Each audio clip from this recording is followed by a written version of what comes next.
Deficiência em Moçambique.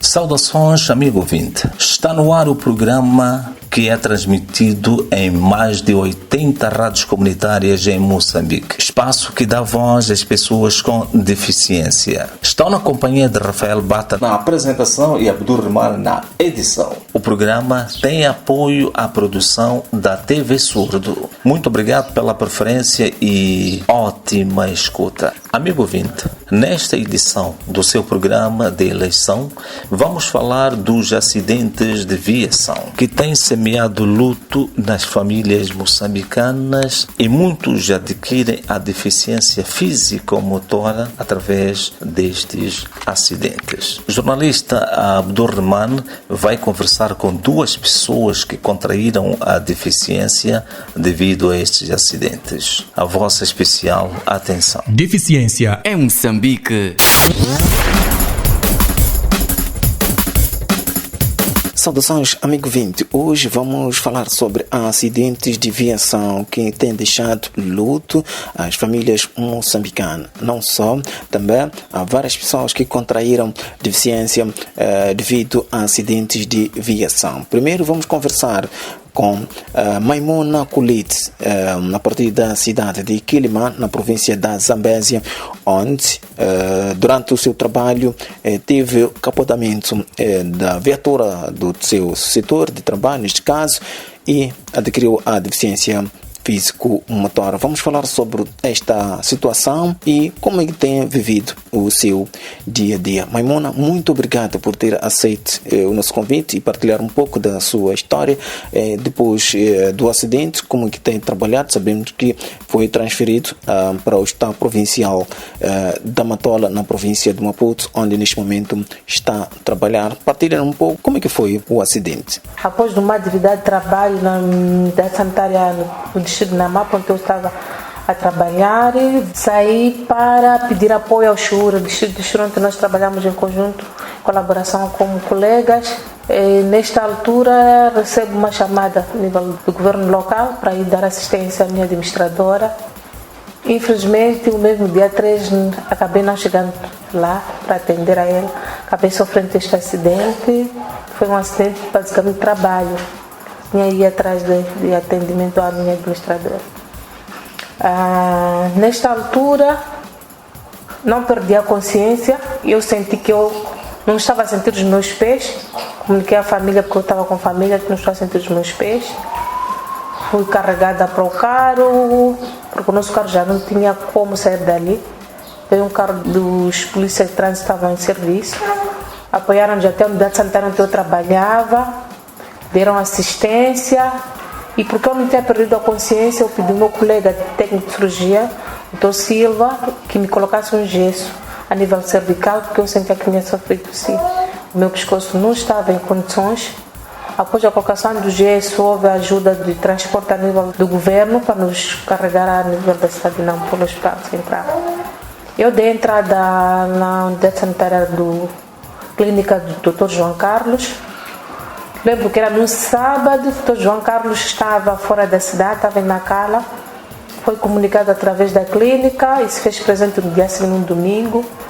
E fez-se a radiografia do TAC e notou-se que tinha lesões cervicais e que necessitava urgentemente de uma cirurgia que foi submetida dia 5 do mesmo mês, em outubro. Fiquei na sala de reanimação por 3 dias, já não me lembro, passa muito tempo. Fiquei lá internada e passei para a sala normal, onde podia receber visitas. Fiquei internada por 15 dias na enfermaria. E dali o que ficou foi apenas fisioterapia. Fui tendo acompanhamento depois do Carlos, consulta normal, a fisioterapia também. E saí de Nampula já 6 meses depois do acidente. E já conseguia ter algum movimento, porque após o acidente eu não tinha movimento, tinha sensibilidade em todos os membros, tinha um aquecimento enorme de toda a coluna e não conseguia mexer quase nada, tinha força muscular zero. Vim para cá, continuei com o tratamento da fisioterapia E porque o tratamento é longo e depende de cada tipo de lesão, cada doente é um doente. E passei por várias consultas com a doutora Eva e a doutora Teresa a nível da fisioterapia. E notou-se que a cirurgia foi muito boa, graças a Deus. Que não estava mesmo apenas de fisioterapia, eu continuei a fazer fisioterapia até então. E depois de 4 anos, eu não tinha nenhum problema. Mas eu senti que a minha família ainda precisava crescer. Graças a Deus tive acompanhamento do meu esposo também, dos meus irmãos, os meus familiares todos. E depois de 4 anos eu fiquei grávida. Por acaso eu não programei a gravidez, foi uma coisa repentina. E a primeira preocupação do meu marido foi se isto não ia retratar a minha recuperação. Eu não fiquei sem resposta porque eu não tinha resposta. Comuniquei ao Dr. João Carlos, que estava nessa situação, estava grávida. Ele disse que não tinha nenhum problema, que estava de parabéns. A única coisa que tinha que evitar alimentações com muita gordura. Então, eu consumo muita fruta. Eu fiz esse segmento. E fui ter com a fisioterapeuta também, a fisiatra, a doutora Teresa, e ela também aconselhou que não tinha nenhum problema e continuasse com a gravidez. Graças a Deus não tive nenhuma complicação durante a gravidez. Lembro que quando fui ao centro de saúde onde eu trabalho atualmente, fui já fazer a minha primeira consulta. A minha colega fez a transferência para o hospital provincial, que tinha a fazer seguimento com ginecologistas, no centro de saúde simples. E mandou-me para a consulta diária. Consulta diária significa mulher grávida em risco. E quando cheguei na consulta diária, a primeira consulta, a médica ficou saber por que estava nesta consulta. Eu disse, eu não sei. Todas as consultas que eu ia, eu não tive o privilégio por ser médica, tinha que escolher uma médica específica para me dar uma consulta, não. Eu fui como qualquer outra pessoa, em todas as consultas, a trocar de médico. Se não tens médico específico, todas as coisas pode haver, vais ser trocado. Não tinha ninguém assim, em especial, que atendesse só a mim, não. Ia como qualquer pessoa marcar a minha consulta, naquela data que era marcada, voltava. A única coisa que eu tive especial foi a ecografia, porque eu estava tão curiosa em saber sexo, né? Eu queria uma menina, então pronto. Tive um médico cubano que fez a dispensa apenas só nas áreas de ecografia. Eu abusei muito da ecografia porque eu estava com medo. Será que meu filho vai crescer bem, vai nascer bem? Não terá nenhuma sequela? Eu estava com esse medo. Apesar da informação que os meus médicos já haviam dado que não tinha nenhum problema em relação a isso. Era para a primeira vez que eu ia grávida nesse estado. Mas a preocupação de sequela já era mesmo por causa da sua condição que se encontra? Sim, na minha condição, porque eu fico muito tempo sentada e até já me que eu tenho que levantar, dar alguns passos. Mas eu fico muito tempo sentada, acho que já é mesmo hábito. Então eu tinha muito medo disso e eu não queria dar passos na gravidez porque eu tinha medo de cair. É mais psicológico, eu tenho esse medo até hoje. Meu marido até zanga, tu és muito flexível, ficas muito tempo sentado. Então eu tinha esse medo. Não vou cair, não vou lesionar alguma coisa ao bebê. Então eu ficava muito tempo sentada e eu tinha medo. Então eu abusei muito da ecografia por causa disso. Eu queria saber todo santo dia como é que o meu bebê está evoluindo. Chegado ao parto, eu tinha certeza que eu não ia ter um parto normal, porque eu não tenho uma força maior para realizar o parto. Porque o parto precisa de muita força para a realização do mesmo. Então eu não queria ter aquele traumatismo de parto, eu preferi arranjar alguém para fazer a minha cirurgia. Fui ter com uma colega a nível do hospital provincial, a doutora Rosana. Ela observou-me e faltavam 2 semanas. A doutora disse, vamos fazer maturação pulmonar. Faltavam 2 semanas para 9 meses. Mas eu comecei a pensar, por que eu tenho que fazer maturação? Se o bebê já tinha 2 quilos, né? 2,8 kg de peso e já faltava apenas 2 semanas. Então chegamos à conclusão que não havia necessidade de fazer, o bebê podia nascer sem poder fazer a maturação. O que nós queríamos era antecipar o parto, chama-se cesariana eletiva. E não esperar ter dor do parto para depois fazer. Então antecipamos a gravidez com 8 meses e 2 semanas. E o bebê nasceu saudável. Fiquei na enfermaria após o parto 3 dias. Voltei para casa. Só no primeiro dia que eu não consegui levantar da cama, eu tive que fazer cesariana eletiva, mas com anestesia geral. Então estava mesmo ainda com tortura de anestesia. Voltei no 7º dia para tirar os pontos, como qualquer pessoa. E a minha ferida cicatrizou a tempo, não teve nenhuma complicação. O bebê foi evoluindo, cresceu rapidamente como um peso. Chegou até descrever no peso dele obesidade, de tanto evoluir. Aos 9º mês ele começou a andar e está saudável até hoje. Ele tem 1 ano e 5 meses. Quantos filhos com o menino? Ele nasceu com 2,700. Exato. Então, eu perguntava, o menino é o 3º, 4º filho? É o 3º filho, por acaso tenho os 2 filhos primeiros. E eu fiquei basicamente 9 meses sem engravidar. No espaçamento entre o último e o do meio, né? Que eu tinha 9 meses na altura. Ela já aumentou 10, mas fiquei 9 meses sem engravidar. Tem alguma coisa que eu não perguntei que eu gostaria de partilhar em relação a esse tema que estamos a abordar? Sim, a única coisa que eu gostaria de partilhar para todas as mulheres, especialmente as que sofreram de lesão medular, que não tenham medo de enfrentar. Que não sejam como Maimuna, porque no início eu até tinha medo de sair de casa. E isso, de certa forma, já estava me criando uma depressão. O mais importante é o acompanhamento familiar. Eu lembro, a primeira pessoa que me tirou de casa foi meu irmão, com uma cadeira de roda para passear em toda a cidade de Maputo, em todas as lojas. Sem transporte na altura, eu estava só com meu irmão, meu marido ainda estava em Nampula, era antes de transferir para cá. E eu estava a fazer compra com ele, porque eu não queria sair de casa, eu tinha vergonha de andar naquele estado, sim. Então é preciso tirar isto tudo, aproveitar o momento que Deus nos deu, essa oportunidade de continuar com a vida. E quem tiver secção medular e tiver parceiro, que não tenha medo de engravidar, muito menos ter o filho. A maior felicidade que eu tenho hoje de continuar a lutar, a fazer a fisioterapia, é a presença do meu último filho, acredite. Muito obrigado, Maimuna, por ter partilhado aqui a sua história e como que está sendo o seu dia a dia. O amigo ouvinte, Maimuna é médica que trabalha neste momento no Hospital Provincial da Matola, na província de Maputo. Amigo ouvinte, depois de ter conversado com Maimuna, passa aqui a repetição, vamos conversar com Manuel Nhantumbo, que ele também, antes do seu acidente, pertencia às fileiras do Ministério do Interior, trabalhava Ressana Gracia no distrito da Muamba, na província de Maputo. Também teve acidente de viação e, assim sendo, teve medular, isto é, contraiu a deficiência físico-motora. Manuel, muito obrigado por ter aceitado o nosso convite e partilhar um pouco da sua história. Conta-nos um pouco como é que foi o acidente de lá para cá, como é que está sendo a sua vida? Foi exatamente no dia 10 de novembro de 2008. Então eu saía de serviço num carro particular. Então houve despiste e capotamento. Então daí, quando capotamos, os meus colegas me socorreram, me levaram diretamente para o Hospital Geral José Macamo. Então, do Hospital Geral José Macamo, quando viram a gravidade, me transferiram para o Hospital Central. Então, o Hospital Central, fiquei internado na sala de reanimação por 15 dias. Então, depois dos 15 dias, fui transferido já para o departamento de neurocirurgia.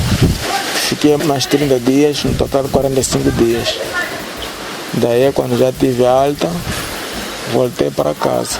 Sofri lesão da medula, coluna cervical, do nível de 4, 5, mas não total, porque tenho sensação, sinto, xixi, necessidades maiores, tudo.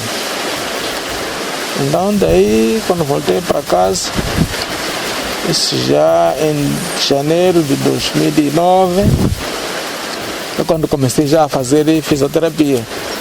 Na altura nem sentar eu não conseguia sentar, nem pegar nada não conseguia pegar. Então quando comecei com fisioterapia, eu quando já comecei já a ganhar pelo menos estabilidade, conseguir sentar, conseguir pegar chave na colher, comer sozinho, porque na altura não conseguia nada. Então daí fui começando a fazer fisioterapia, fisioterapia. Depois daí, quando já consegui ganhar pequenos movimentos aí, consegui levantar de andarinho os primeiros dias, depois consegui caminhar um pouco com andarinho. Então, de lá para cá fui fazendo fisioterapia até 2012. Parei de fazer fisioterapia por falta de transporte para ir fazer fisioterapia. Então fui fazendo fisioterapia aqui em casa. Não foi fácil, mas com a ajuda da minha família, muito mais em particular a minha esposa, ela que foi guerreira mesmo, me ajudou muito, que até agora ainda continua a me ajudar. Tenho certeza que se não fosse ela, acho que já nem estaria neste mundo. Mas ela lutou muito mesmo, que até agora não me deixou desde o primeiro dia que eu tive acidente até agora. Está me ajudando até agora. A família em geral também, apesar que houve alguns problemas aí, desentendimento que houve, mas foi de pouca dura, então ultrapassamos. Que até agora ainda estou a lutar com a esperança de um dia levantar, andar, Deus que sabe.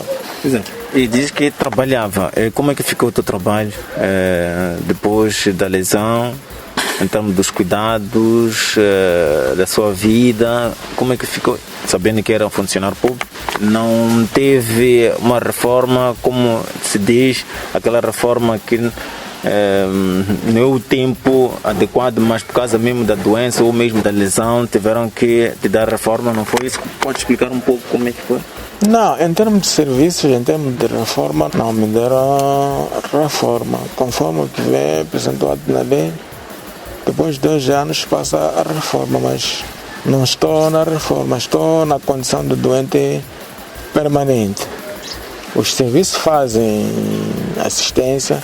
Quando eu tiver problemas, por exemplo, andarinho, vou lá pedir, eles compram andarinho e pronto. Em termos de serviços, continuo a oferecer o meu salário sem problema. Nunca houve problema de salário desde que eu tive acidente. Eles dão um salário mesmo na totalidade. E como é que superou essa situação? Sabendo que era pai de família, sempre tem que movimentar. E como é que foi os seus filhos, sua esposa, toda a família, vizinhos, por aí em diante, conseguir superar essa situação? Nem sei como que eu consegui superar, mas Deus é que me deu as forças. Os primeiros dias, não foi fácil, mas pronto, fui vendo que vivendo nessa terra aqui, tudo acontece. Eu já saí daquela fase que eu conseguia ir no serviço, trabalhar. Já estava numa segunda fase, que é essa de acordar, tentar não ir trabalhar. Mas pronto, consegui superar com a ajuda, primeiro da minha esposa, segundo da família em geral. Segundo, no hospital também tive uns técnicos da fisioterapia que me dava moral, que um dia você poderá levantar a andar. É só querer no Deus e pronto, não pode se deixar levar depressão, que é tudo mais. Daí mesmo, eu tive que me pôr mesmo forte, que se não fosse isso, talvez outra coisa teria acontecido, mas consegui superar. Até agora que estou a superar, apesar das dificuldades, que a dificuldade existe, mas pronto, consigo superar. Exato. Neste período, não está a trabalhar, está sempre em casa. Alguma atividade que lhe distrai? Estava a falar, não sei se podia partilhar umas atividades, ou falando da horta, de alguma coisa, quer partilhar esta ocupação que possa se sentir útil neste período em que se encontra numa situação de cadeira, mesmo sonhando ou mesmo desejando que um dia volte a andar, talvez pode não conseguir voltar a trabalhar, mas ter uma outra atividade a nível de casa. A nível de casa, a única coisa que eu faço é a criação de galinhas. E aí eu comecei a criar em 2011, porque fui vendo que o salário que eu oferia não ajudava em nada. Então comecei a criar galinhas, apesar que é um número um pouco reduzido também por o espaço onde eu criei, bem me querendo criar uma boa quantidade, não é possível por causa do espaço. Mas a única coisa que eu faço é a criação de galinhas, para ajudar num pouco o salário que recebo. Isso lhe torna mais útil na família como pai? Útil na totalidade não, mas pelo menos ajuda. Porque antes de criação de galinhas a situação estava mais péssima, muito difícil. Mas pronto, agora com o pouco que eu recebo e dos lucros que eu tiro das galinhas, pelo menos dá para pelo menos viver, fazer estudar os meus filhos e o resto da vida. Mesmo para terminar, tem alguma coisa para dizer à sociedade? Não só para as pessoas com lesão medular, para toda a sociedade. Simplesmente pedir à sociedade no sentido de não discriminar a pessoa com lesão. Porque isso é calcanhar daqueles. Qualquer sítio que você passa, quando estiver em cima da cadeira de roda, consideram um inútil, enquanto não é nada disso. Então a sociedade tem que ver a pessoa com lesão da medula e incentivar também os colegas, aqueles que têm a lesão da medula, que não é o fim da vida. Isso aí é uma outra fase, sair de uma fase normal para uma outra fase. Vamos vivendo assim mesmo, porque costuma dizer que o destino não se foge, foi o destino e pronto, mas a vida continua, vamos continuando a viver. Então quem está nessa situação, levanta, roga a Deus, vamos andar. Amigo Vinte, foi assim que nós hoje tivemos uma conversa fantástica com dois senhores, Maimuna e Manuel, uns dois funcionários públicos. A Maimuna continua a trabalhar, não é, como médica, enquanto que Manuel Nhantumbo, devido ao seu trabalho, infelizmente está em casa neste momento, mas a continuar a fazer as suas atividades normalmente. E assim que esteve em nossa sintonia, amigo Vinte, o nosso muito obrigado. Esta entrevista foi conduzida por mim, Abdurrahmane Ibrahim. Deficiência em Moçambique. Muito obrigado, Manuel e Maimuna, por terem partilhado a vossa história. Estimado ouvinte, pode acompanhar esta e mais notícias nas nossas redes sociais, no Facebook e YouTube, onde pode nos seguir. Para tal, escreva Deficiência em Moçambique e faça a sua subscrição e ajuda-nos a crescer. Estamos nos momentos finais do programa Deficiência em Moçambique. Este programa tem apoio à produção da TV Surdo. Estiveram na vossa companhia Rafael Bata na apresentação e Abdurrahmane na edição. Fiquem bem, até o próximo programa. Deficiência em Moçambique.